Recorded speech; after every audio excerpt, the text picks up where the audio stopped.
Bonjour tout le monde, bienvenue. Aujourd'hui on est en train de faire une exploration de Blockhaus.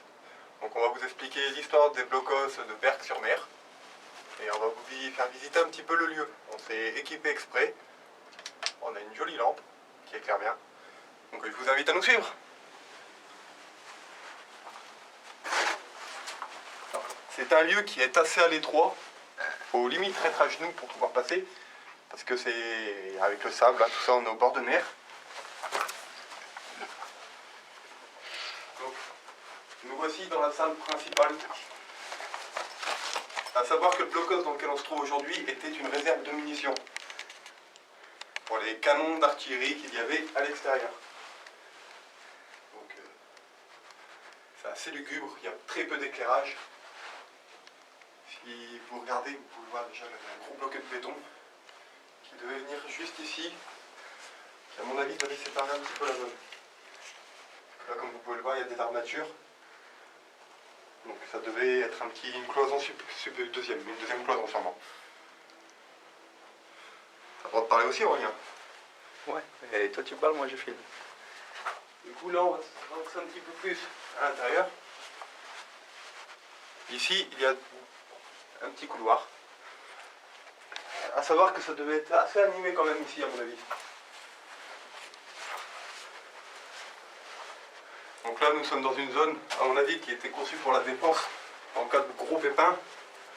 Il y a des crochets, là il y a des conduites d'aération. Et là c'était des meurtrières pour les fusils. Savoir que là c'était encore un bloc d'aération. C'était assez bien défendu je pense.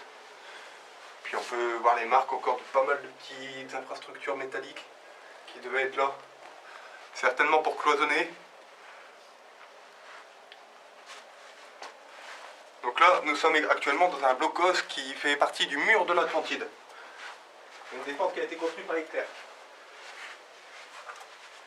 Là nous avons encore une petite salle. Je ne sais pas si on arrivera à y rentrer. Vraiment petite salle, étroite. Vraiment étroite. Donc ici, je suppose que ça devait être encore une zone où ils mettaient les munitions. Ouais. Bon, allez hop. À savoir que c'était pas censé être aussi bas au niveau du plafond. C'est avec le temps, ça s'est dégradé. Donc là, on en a encore une autre qui mène à une sortie de secours. Une sortie de secours, ok. Il y a une petite trappe qui se situe juste ici. Et en cas de problème, les Allemands sortaient par cette trappe.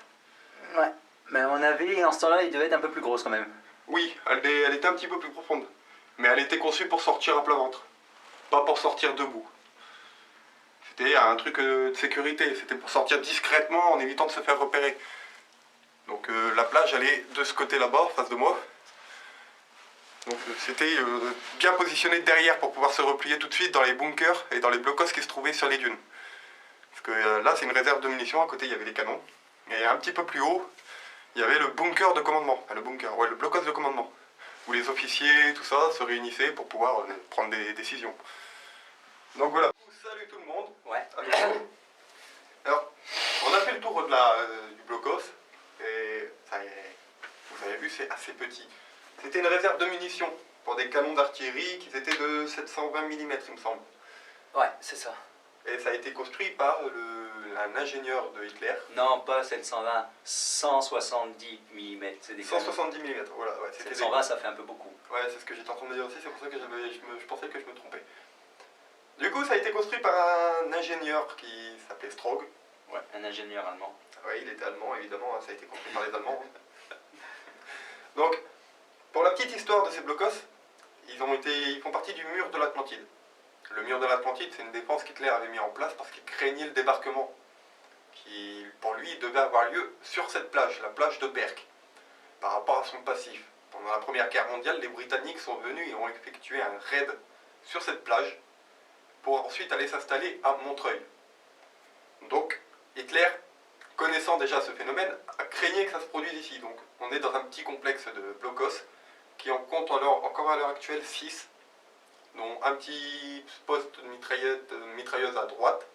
Quand on arrive, il y a cette réserve de munitions et sur les côtés, on peut voir comme quoi qu'il y avait des structures pour placer les canons. Ouais, Ouais, mais justement, en parlant de ces structures, on va y aller faire un petit tour après. Oui, pour vous les montrer. Ouais. Voilà, donc ici c'est une cage de munitions qui ne servait qu'à stocker les munitions, en sachant qu'il n'y a pas eu de bataille. Il n'y a pas eu de bataille ici. Les canons ont peut-être servi pour abattre des navires britanniques ou autres, mais il n'y a pas eu un seul échange de coups de feu entre deux camps. Les blocos, non, on pourra regarder à l'extérieur si vous voulez, vous verrez que des dégradations naturelles.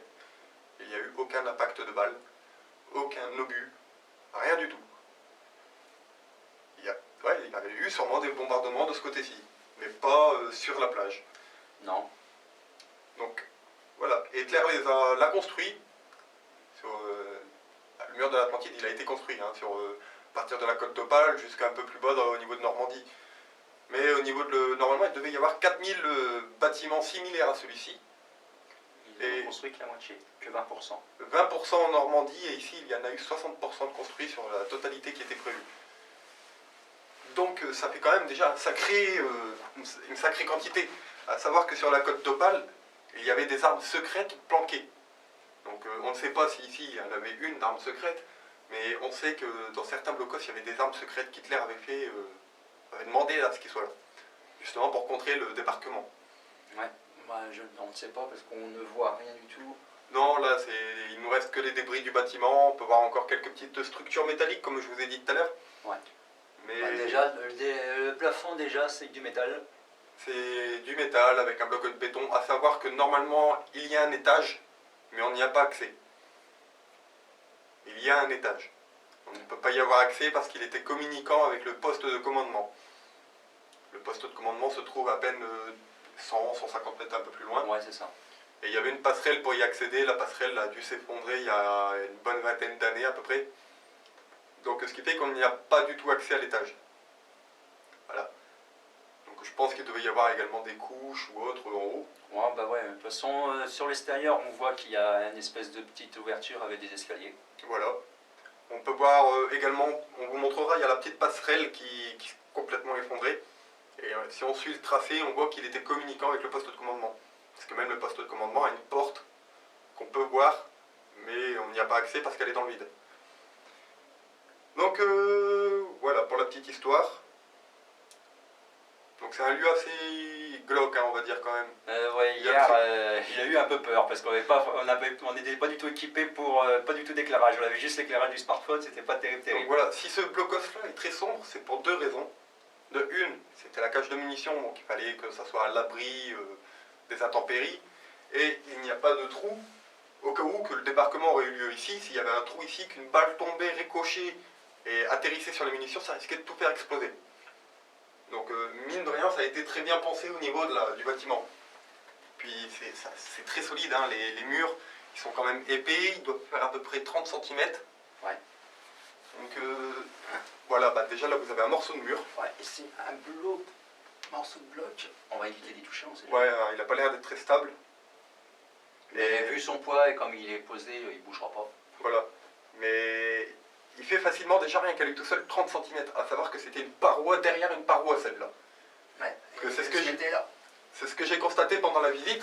C'est que tous les murs qui étaient face à la mer avaient le mur principal.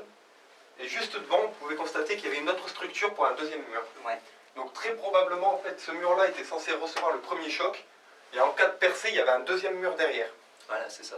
Ce qui fait que il y avait une double protection. Si, admettons, les Alliés avaient voulu détruire ce blocos, le seul moyen d'y arriver facilement, c'était de faire le tour et de passer par la porte d'entrée. Mine de rien, je vois pas d'autre solution parce que c'est extrêmement épais, c'est solide.